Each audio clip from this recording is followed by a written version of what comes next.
हरि नाम स्मरण करें सब लोग भाव और श्रद्धा के साथ। मेरा आपकी कृपा से सब काम हो रहा है। मेरा आपकी कृपा से सब काम हो रहा है।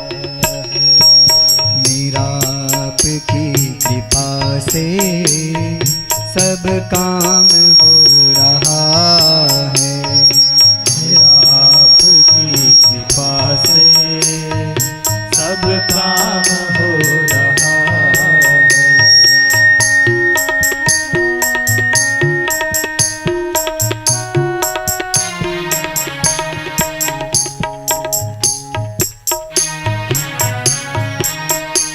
मीठी मीठी तालियों के सेवा। मेरा आपकी कृपा से सब काम हो रहा है। मेरा आपकी कृपा से सब काम हो रहा है। करते हो तुम करते हैं मेरे भोले, करते हो मेरे भोले, करते हैं मेरे भोले, करते हो मेरे भोले। मेरा नाम हो रहा है। मेरा आपकी कृपा से सब काम हो रहा है। मेरा आपकी कृपा से सब काम हो रहा है। महादेव की जय हो।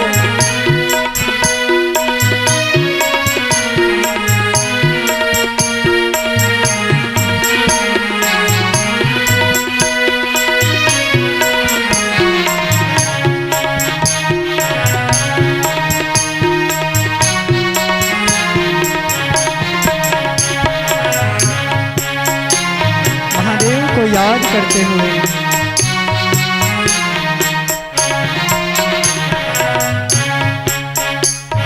बिना ही मेरी नाव चल रही है।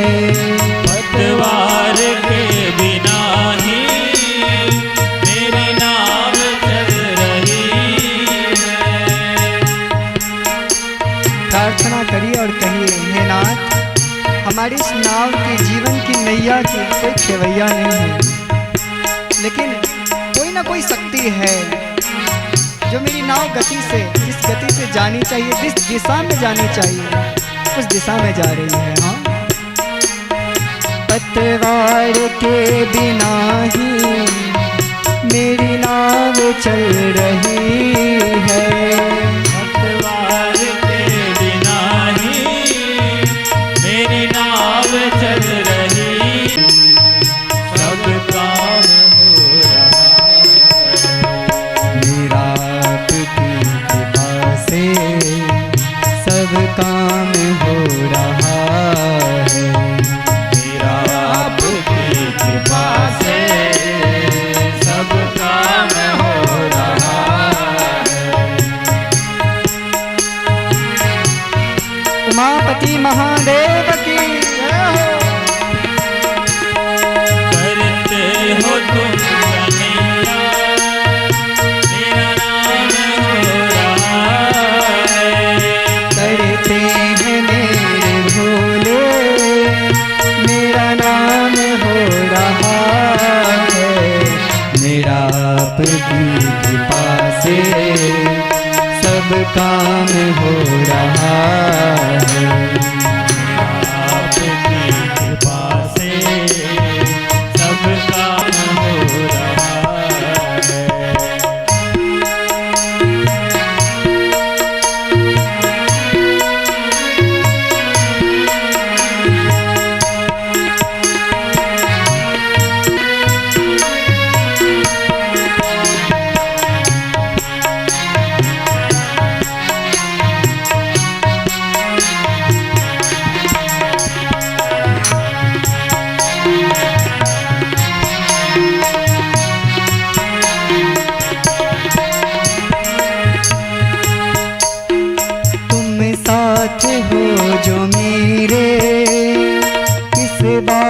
की कमी है।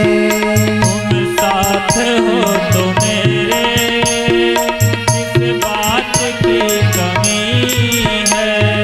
तुम साथ हो जो मेरे किस बात की कमी है। तुम साथ हो तो मेरे किस बात की कमी है। किसी और चीज की अब परवाह ही नहीं है। किसी और चीज की अब परवाह ही नहीं है। तेरी दया से भोले, तेरी दया से माला माल हो रहा है। बस भोले माला माल हो रहा है। कृपा से सब काम हो रहा है। मेरा आपकी कृपा से सब काम हो रहा है। उमापति महादेव की जय।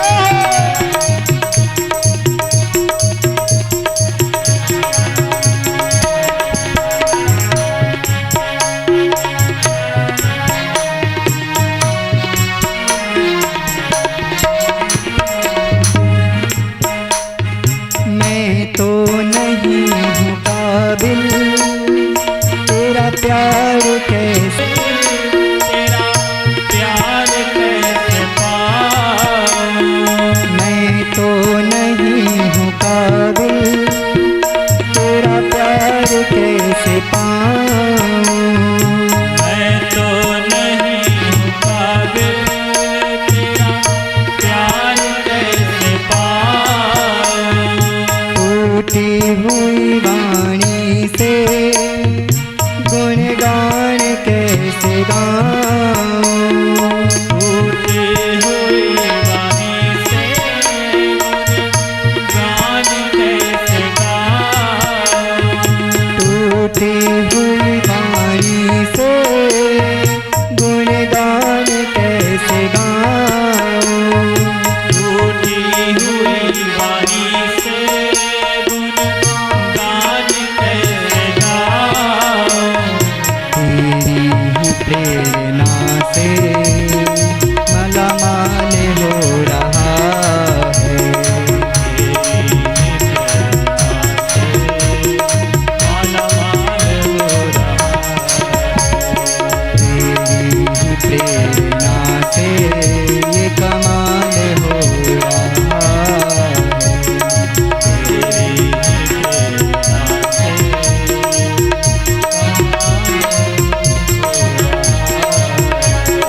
करते हो मेरे भोले, करते हो मेरे भोले। मेरा नाम हो रहा है। मेरा आपकी कृपा से सब काम हो रहा है। मेरा आपकी कृपा से सब काम हो रहा है। मेरा आपकी कृपा से सब काम हो रहा है। सब काम हो रहा है। सब काम हो रहा है। बोलो उमापति महादेव की, काशी विश्वनाथ भगवान की, औढ़रदानी महादेव की, सांब सदाशिव भगवान की, सुखदेव जी महाराज की, श्री व्यास जी महाराज की, सौनक जी महाराज की, सूत जी महाराज की, शिव महापुराण की। जय जय श्री सीताराम।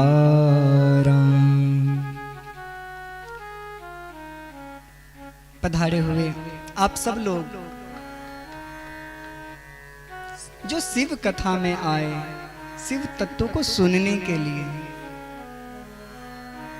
तो कहा महाराज जो देव की कथा सुनते हैं तो देव की कथा सुनने का ये फल है कि उसका कल्याण होता है। तब कथामृतम् तप्त जीवनम् कविभिरीडितम् कल्मषापहम् श्रवणमङ्गलम् श्रीमदाततं भुवि गृह्णन्ति ते भूरिदा जना। तो जो देव की कथा सुनता है तो क्या होता है? तब कथामृतम, कथामृत है, और श्रवण मंगलम, उसका मंगल होता है। लेकिन जो महादेव की कथा सुनता है तो महाराज ऐसा बताया कि केवल उसका कल्याण नहीं होता, बल्कि उसके जितने भी परिवार के सदस्य हैं उन सबका भगवान मंगल करते हैं। सारे देवता की कृपा उनके सारे सदस्य के परिवारों पर बनी रहती है। ये महादेव की कृपा है, ये महादेव की कथा है। श्रवण मंगलम, श्रवण मात्र से उनका मंगल होता है और उनके परिवार का मंगल होता है। श्रीमदाततम, श्री के मद से युक्त हो जाते हैं वो लोग जो कथा श्रवण करते हैं। श्री अर्थात यश, कीर्ति, लक्ष्मी, वैभव, ये श्री है। और महादेव के जो जितने भी भक्त हैं ना, आप शंकराचार्य को देख लो या बड़े बड़े जो सनातन पद्धति से चले आ रहे हैं, उनके जो अनन्य हैं, आज भी उनके पास जो पूजन का सामग्री है वो अद्भुत है। उनकी पूजन करने की जो षोडशोपचार की कला है वो अद्भुत है, और एक राजे महाराजे की तरह जैसे वो पूजा करते हैं। आसन चांदी का, स्वर्ण का, छत्र दिव्य अलंकृत करके एक नियमानुसार पूजन करते हैं। तो वो क्या होते हैं? वो वास्तव में श्री से युक्त होते हैं। जो महादेव की पूजा करता है ना विधि प्रकार से, विधिवत, जो उनका अनन्य हो चुका, तो बताया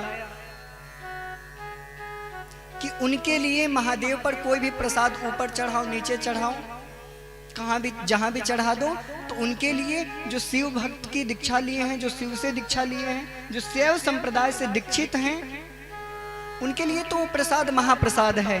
लेकिन जो अन्य देवता से दीक्षा लिए हैं और उनके ऊपर का चढ़ाया हुआ प्रसाद है, तो शालिग्राम भगवान से स्पर्श करके फिर उसे दो।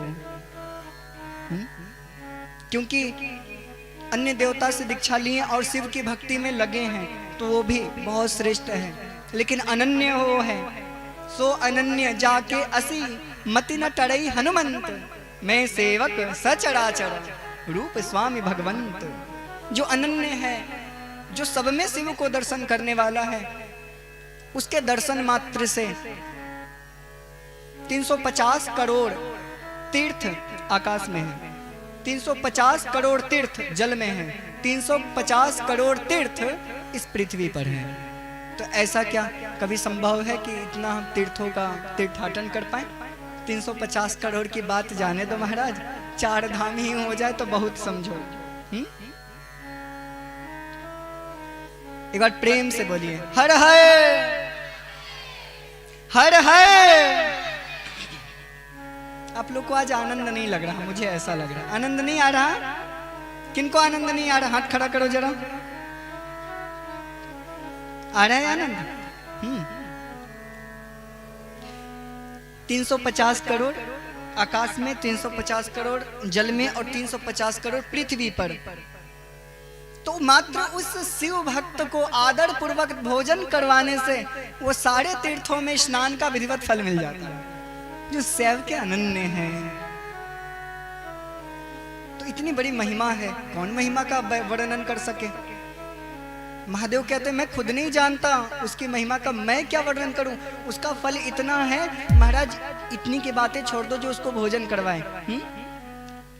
और यदि यदा कदा ऐसा बताया कि उस शैव भक्त को, शिव भक्त को बिल्व वृक्ष के नीचे बैठाकर खीर और घृत से बनी हुई सामग्री से भक्ति पूर्वक, निष्ठा पूर्वक, श्रद्धा पूर्वक जो भोजन करवाता है, मैं, महादेव कहते, मैं उसका ऋणी हो जाता हूँ। मैं उसका ऋण चुका नहीं पाता, क्योंकि वो मेरा अनन्य है, वो मेरा भक्त है। और भगवान स्वयं कहते हैं, अहम भक्त पराधीन य स्वतंत्र इव द्विज साधुभिग्रस्त हृदयो भक्तिर्भक्त जन प्रिय। हे उमा, अहम भक्त पराधीन, लोग मुझे स्वतंत्र कहते हैं, परम स्वतंत्र ना सिर पर को। हाँ, लोग मानते हैं कि मैं स्वतंत्र हूं, लेकिन मैं भी स्वतंत्र नहीं हूं। अहम भक्त पराधीन, मैं सदा सर्वदा से भक्तों के अधीन रहता हूं। मुझे मेरे भक्त बहुत प्रिय हैं, वो मुझे अपने प्रेम पास में बांध लेते हैं, और वो जैसा चाहते हैं ना, मैं वैसा करता हूं। माँ देव की भी अद्भुत अद्भुत लीला है, जैसे भगवान हरि की लीला है। और हरिहर में तो कभी भेद नहीं समझे हैं। इसलिए गोस्वामी तुलसीदास जी रामचरितमानस में भी दोनों का नाम लेते हैं, जहां भी लेते हैं, हरिहर निंदा सुनहि जे काना, हो ही पाप वो घात समाना। संत शंभु श्रीपति अपवादा, सुनिए तहां जैसे अभी आएगा असमर ज्यादा, काटिए तासु जीव जो बसाई, श्रवण मोदी न तो चलिए पढ़ाई। बहुत अलग अलग महिमा है, तो हरिहर में भेद नहीं करना चाहिए। ब्रह्मा विष्णु महेश ये तीनों एका, ये तीनों एक हैं। लेकिन महाराज भगवान शिव की कुछ अद्भुत महिमा। और जब मैं अपनी बात कहूं, जब भगवान शिव को याद करो प्रेम से बैठकर एकांत में, जहां कोई ना हो, और थोड़ा सा याद आने पर ना राम कृष्ण कितने दूर चले जाते हैं पता भी नहीं चलता, व्यक्ति डूब जाता है एक बार ध्यान करने मात्र से। और भगवान शिव का जो भक्ति करें, तो भगवान शिव कौन है? बोले वैष्णवा नाम यथा शंभु। वैष्णवों में अगर किसी का नाम आया तो वो भगवान शिव हैं। तो वैष्णव यदि किसी को कुछ भी देगा पहले में, तो क्या क्या देगा? वैष्णव सदा चाहेगा कि आप भक्त बन जाएं, आप किसी प्रकार से भक्त बन जाएं। भगवान महादेव मांगो या ना मांगो आपको भक्ति देते हैं, पूजा करने मात्र से भक्ति देते हैं, वो अपने इष्ट की भक्ति देते हैं। राम की पूजा करो तो वो अपने इष्ट की भक्ति देते हैं। वैष्णव का पहचान है महाराज। लेकिन हम लोग ऐसे जीव हैं कि प्रतिदिन मंदिर में जाते तो हैं, मंदिर में जाएं तो एक बात ध्यान देने योग्य है कि जब हम मंदिर में जाते हैं तो भी हम ठीक से इंसान नहीं बन पाते। एक पत्थर एक बार मंदिर जाकर के भगवान बन जाता है। जो जड़ है उसमें चैतन्यता आ जाती है, उसको लोग जगत में पूजा करते हैं। लेकिन हम बार बार मंदिर जाते हैं, हर रोज जाते हैं, हम ठीक से इंसान नहीं बन पाते। तो इंसान बनने की कला यदि आपको कहीं मिलेगी तो शिव कथा में मिलेगी। वरना आप अपने बेटे को 20 वर्षों तक राम बनाने का प्रयास करो, लेकिन 20 दिन का यदि कुसंग मिल जाए तो वो रावण बन जाएगा। हाँ प्यारे, एक बार प्रेम से बोलिए, बोलो उमापति महादेव की। तो महाराज और बताया शिव भक्तों को चाहिए कि भगवान को विधिवत पूजा करके, जलाभिषेक करके, रुद्राभिषेक करके, और जो उनका नैवेद्य है उसे तुरंत पाले। यदि नैवेद्य को कोई दे और कहे कि ना ना मेरा तो आज उपवास है, मेरा तो आज व्रत है, मैं कैसे पाऊं?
जो भगवान का शिव का नाम है वो गंगा के समान पवित्र है। शिव शिव शिव स्मरण करने मात्र से उसको गंगा जी में स्नान करने का पुण्य मिलता है। और जो विभूति है वो यमुना के समान बताया गया, जो भगवान का त्रिपुंड धारण करता है, अपने अंगों पे 12 तिलक लगाता है। वो विभूति का दर्शन करने मात्र से यमुना जी के स्नान का फल मिलता है। और गंगा यमुना की स्नान का फल कितना क्या बताएं। जो 1000 योजन से भी घर में बैठे गंगा गंगा यूं कह करके स्नान कर लेता है, विधिवत गंगा जी में स्नान करने का फल मिलता है। हर हर गंगे हमारे यहाँ नियम है। मंत्र याद हो तो अवश्य मंत्र का उच्चारण करके, ऐसा लिखा गया, व्यास जी ने लिखा कि जिसे मंत्र याद हो, नर्मदेश्च गंगेश्चैव गोदावरी सरस्वती, जो मंत्र याद हो मंत्र को उच्चारण करो, स्नान करो। और जिसको मंत्र याद ना हो, हर हर गंगे कह के स्नान कर लो, गंगा जी में स्नान करने का पुण्य प्राप्त हो जाएगा। त्रिपुंड का दर्शन, विभूति का दर्शन यमुना जी को फल देने वाला। यमुना जी का फल कैसा है? यदि यमुना जी को दूर से दर्शन हो गया तो जहां यमुना वहां जमुना कहते हैं हमारे वृंदावन में कि जहां यमुना जी बहती है ना, वहां यमराज नहीं आ सकते, क्योंकि यमुना जी कौन है? यमराज की बहन। यमराज की बहन है। और जो व्यक्ति या उस यमुना के जल में स्नान कर लेता है तो यमुना मैया का बालक हो जाता है, पुत्र हो जाता है। तो यमराज का कौन लगा? यमराज उसके क्या लगे? मामा जी लगे। और मामा जी कहीं भी भगना को क्या नरक भेजेंगे? नहीं डालेंगे प्यारे। तो यमुना का फल मिलता है। और रुद्राक्ष की माला का दर्शन करने मात्र से मैया सरस्वती का दर्शन करने का पुण्य प्राप्त होता है। ये त्रिवेणी है, और त्रिवेणी जहां जाती है ना, पाप नाश करती है। संगम है।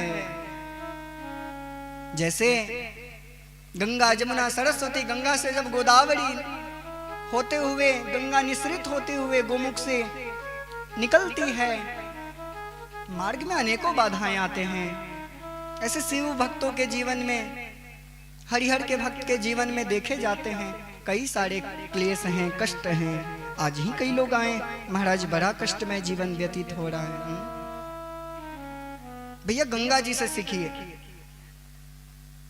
ऊपर से जब गिरती हैं कितना कष्ट पाती होंगी, लेकिन फिर भी अपने वेग को, अपनी धारा को शैथल्यता में परिणित नहीं होने देती। वो बढ़ती जाती हैं, बढ़ती जाती हैं।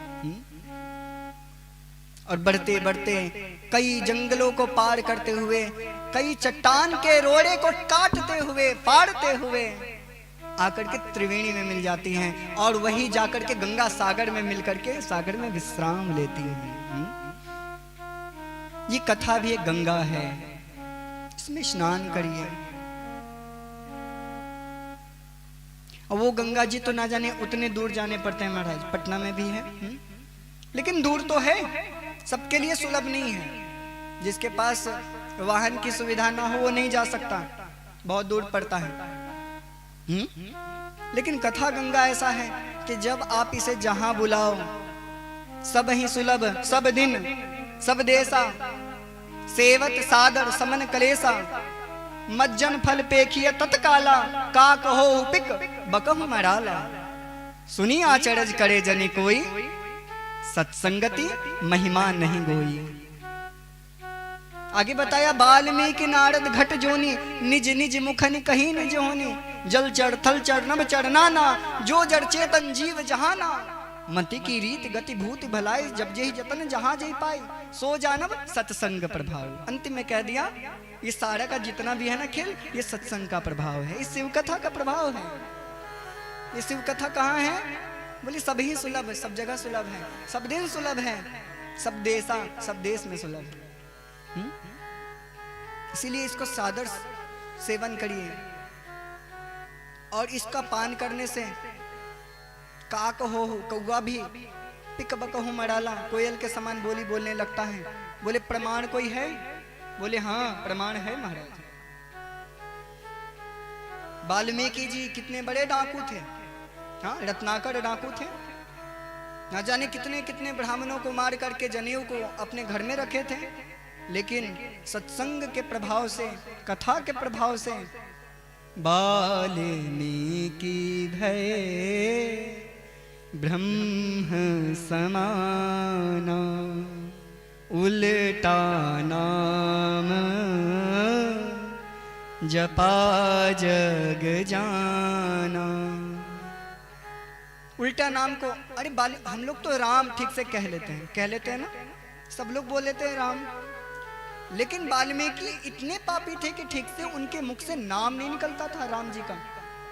राम बोलने का प्रयास करते मरा निकलता, लेकिन उनको दृढ़ विश्वास हो गया जो मुझे मिलेगा इसी नाम से मिलेगा, प्रयास तो करना है। लेकिन हम क्या करते हैं, बोले ना भैया नाम जाप करने में बड़ा कष्ट है, हाँ? मन नहीं लगता, यही सबसे बड़ा कष्ट है, और तो कोई कष्ट नहीं है। तब नाम जाप को किनारे कर देते हैं कि शिव नाम की महिमा बताई, हरि नाम की महिमा बताई। जो भी व्यक्ति को जो कुछ भी चाहिए, अरे व्यक्ति को ज्यादा क्या चाहिए? हर व्यक्ति सोचता है कि हमारे पास धन वैभव हो। तो बताया शिव शिवेति उच्चारेता,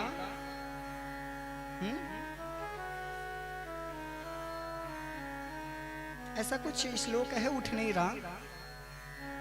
हाँ, शिव शिवेति उच्चारेता ये जपंती पुनः पुनः चतुष्पदार्थम किम तेषाम साक्षात शिवोपि लभ्यते। बताया शिव शिव के स्मरण मात्र से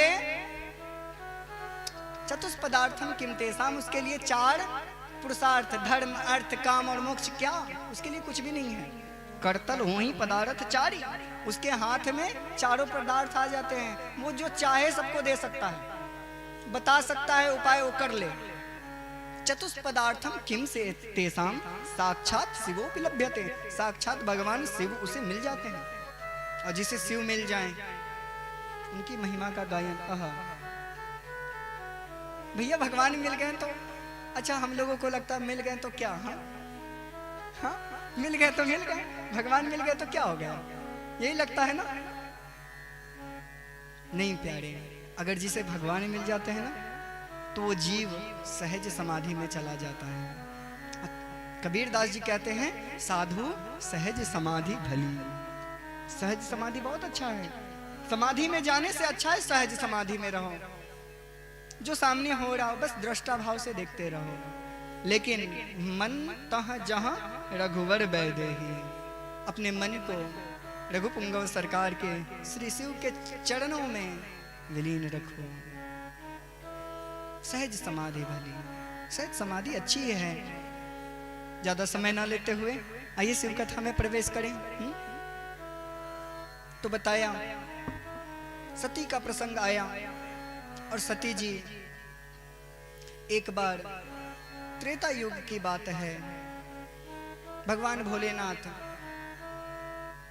तुलसीदास जी के शब्दों में अगर श्रवण करें वही कथा है शिव महापुराण में भी, लेकिन तुलसीदास जी ने कुछ सरल भाषा में बना करके लिखा जो सबको समझ में आए। कथा भी ऐसी सुनानी चाहिए जो सबको सुतीभे से समझ सके, ज्यादा क्लिष्ट क्लिष्ट नहीं बताना चाहिए, सरल भाषा में। तो बताया एक बार त्रेतायुग माही शंभु गए भज ऋषि पाही, संग सती जग जननी भवानी, पूजे ऋषि अखिलेश्वर जानी, राम कथा मुनि बरज बखानी। एक बार त्रेता युग की बात है। त्रेता युग में भगवान शिव कुंभर ऋषि के पास, अगस्त ऋषि के पास गए। और अगस्त ऋषि के पास जैसे गए तो कोई कथा में आता है ना तो उसका बड़ा बड़ा विशेषण लग जाता है। अगर आपको दूर से सब लोग देखेंगे तो क्या कहेंगे? भक्त बैठा है, यही ना कहेंगे? कौन बैठे हैं? भक्त लोग बैठे हैं, ऐसा कहेंगे। लेकिन अपने हृदय से पूछो, भक्त हो क्या? कितने लोग यहाँ भक्त हैं? भक्त हो? मैया एक हाँ, हम तो नहीं है मैया। अपने हृदय से पूछो कितना नाम जाप करते हो? हाँ। लेकिन दूर से कोई देख ले आपको तो भक्त कहता है। इसी तरह सती भी कथा की प्रेमी नहीं थी, लेकिन कथा में जा रही थी ना तो बड़े बड़े विशेषण लगे उसके नाम के आगे।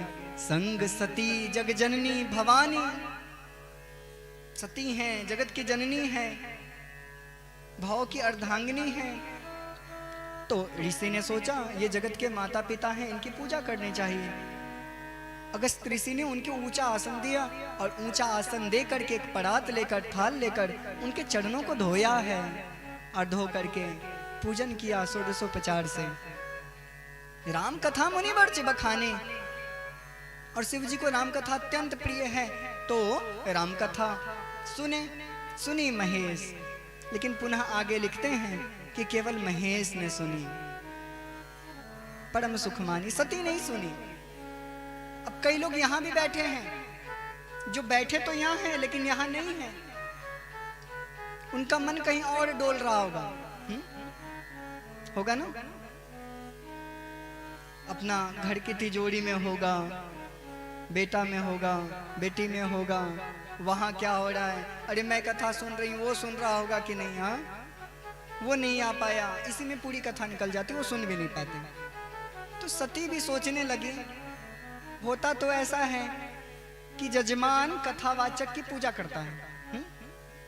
अब कथावाचक ही उठ करके जजमान की पूजा करने लगे, तो ये तो अच्छी बात नहीं। सती के मन में ये उहापोह हो गया कि लगता है कथावाचक को कुछ आता नहीं है, इसीलिए हमारी पूजा कर रहा है। ये क्या हमें कथा सुनाएगा, इसको तो कुछ नहीं आता, जलघतिया पड़खतिया की तरह है। हाँ, कुछ नहीं जानता ये। और सुन ना पाई, सुनी महेश। कौन कौन आए थे? शंभु आए थे। सुना किसने? महेश ने सुना। देखो, जब शिव आए ना तो उनका 2 अक्षर का नाम बताया, शंभु, लेकिन जब सुन लिया तो 3 अक्षर बढ़ा दिया महाराज। महेश ने सुना, सुनी महेश। और जो सुनेगा कथा को उसी को तो सुख होगा। तो महादेव को बड़ा सुख मिला कथा को श्रवण करके। तो ऋषि जैसी जाने लगे। अगस्त ऋषि ने पूछी, भक्ति पूछी है। भगवान ने विधिवत भक्ति दिया। भगवान शिव भक्ति देने में प्रथम अग्रगण्य है, भक्ति दिया। कुछ दिन तक कहते सुनते इसी प्रकार कुछ दिन बीता, और मुनि सन विदा मांगी त्रिपुरारी। मुनि सन विदा मांगी त्रिपुरारी। चले भवन संग दक्ष कुमारी। चले पवन संग दक्ष कुमारी। तेहि अवसर भंजन महि भारा।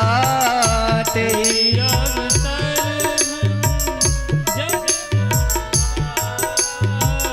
हरि रघुवंश लीन अवतारा। हरि रघुवंश लीन अवतारा। पिता बचन तजी राज उदासी। पिता वचन तन राज उदासी। दंडक वन बिच रत अविनाशी। दंडक वन रत अविनाशी। उसी समय महेश ने मुनि से विदा मांगी है और हाथ जोड़ करके विदा किए। और बताते हैं, तही अवसर भंजन में ही भारा। धरती के भार को हरने के लिए रघुपुंगव सरकार का अवतार हुआ था, और वो लीला कर रहे थे, नट की भांति नाटक करते हुए, लीला करते हुए आगे बढ़ रहे थे। पिता बचन, पिता के वचनों को मान करके राज उदासी वेशभूषा धारण करके और दंडक वन में विचरण कर रहे थे।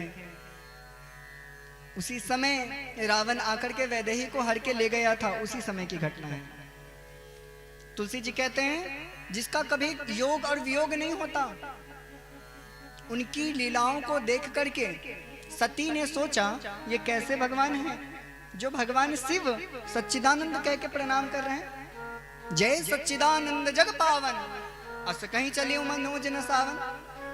भगवान शिव ने राम को सच्चिदानंद कह के प्रणाम किया और ऐसा कह के आगे बढ़ गए। क्यों नहीं पास क्यों नहीं चले गए? पास चले जाना चाहिए। बोले नहीं, हरि की लीला में शिव कथा सिखाती है कि शिव कथा को श्रवण करने के बाद आपके जब नेत्र चंचल होने लगे शिव का दर्शन करने के लिए, हरि का दर्शन करने के लिए, तब समझना शिव कथा को सुनना सफल हुआ।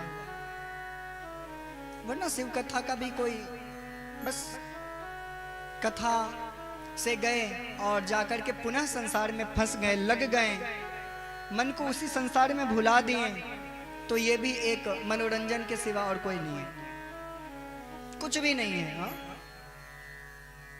यहाँ मनोरंजन करने मत बैठिए, यहाँ मन का रंजन करने बैठिए। आपका मन रंजित तो हो जाए भगवान शिव के चरणों में, क्योंकि ये इंटरटेनमेंट नहीं है, ये इंटरलाइटमेंट है। आपके जीवन को सुधारने के लिए, आपके आत्मा को प्रकाशित करने के लिए ये बड़ा ही सुंदर साधन है। इस साधन को अपने जीवन में उतारिए। भगवान शिव सोच रहे थे कि दर्शन हो जाए, भगवान की कथा सुने तो दर्शन हो गया। हम लोग सोचेंगे तो क्या दर्शन नहीं होगा? अवश्य हो जाएगा, क्योंकि भगवान शिव विश्वास के प्रतीक हैं और उमा श्रद्धा के प्रतीक हैं। श्रद्धा विश्वास रूपिणौ याभ्याम विना न पश्यन्ति सिद्धाः स्वांतस्तमीश्वरम। बड़े बड़े सिद्ध जन भी उनको विश्वास न होना तो अंतःकरण में अपने इष्ट को देख नहीं पाएंगे। तो भगवान शिव तो विश्वास और श्रद्धा के प्रतीक हैं दोनों ना। और ऐसा कह के भगवान शिव आगे बढ़ गए हैं। लेकिन जैसे ही सती ने देखा ना, सती दक्ष की पुत्री है, दक्ष प्रजापति की, और दक्ष जो है ना बुद्धि लगाता है, तो इसकी दक्ष की पुत्री है तो ये भी बुद्धि लगाती है, हमेशा बुद्धि लगाते हैं। हर जगह बुद्धि नहीं लगानी चाहिए, कुछ चीज मान लेनी चाहिए। हाँ,